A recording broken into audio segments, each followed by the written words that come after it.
Direction maintenant Aix-en-Provence, célèbre pour l'un de ses plus illustres habitants, Paul Cézanne, qui a trouvé l'inspiration de son œuvre dans les paysages majestueux de la montagne Sainte-Victoire. Eh bien, un projet immobilier validé par la préfecture provoque la colère des habitants. Vous allez comprendre pourquoi avec nos correspondants Théo Souman et Christophe Larocca.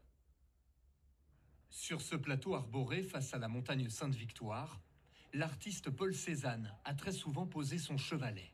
Il a peint 52 tableaux depuis ses terrains au sud-ouest d'Aix-en-Provence. Un paysage qu'il a rendu célèbre dans le monde entier, mais qui pourrait bientôt changer. Un projet prévoit ici la construction de 3600 logements, commerces et bureaux dans les prochaines années.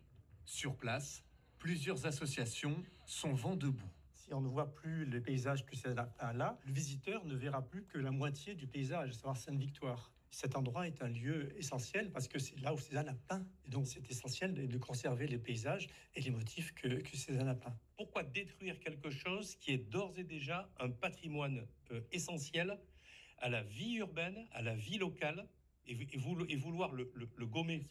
L'aménagement de ces 40 hectares de terre en nouvel écoquartier a pourtant été validé par le préfet en mars dernier.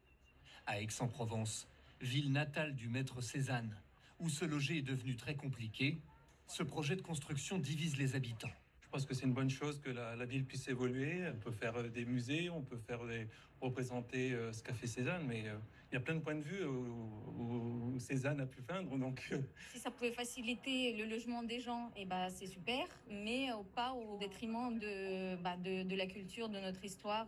Ce projet est porté par la mairie d'Aix-en-Provence, qui a multiplié les études depuis 15 ans et se défend d'avoir négligé le site cézannien.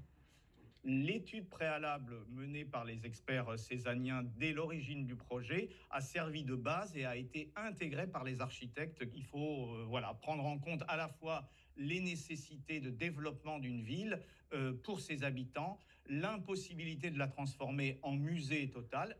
Les travaux massifs n'ont pas encore débuté, mais 4 associations aixoises ont déjà décidé de saisir la justice, dans l'espoir de faire annuler l'autorisation préfectorale.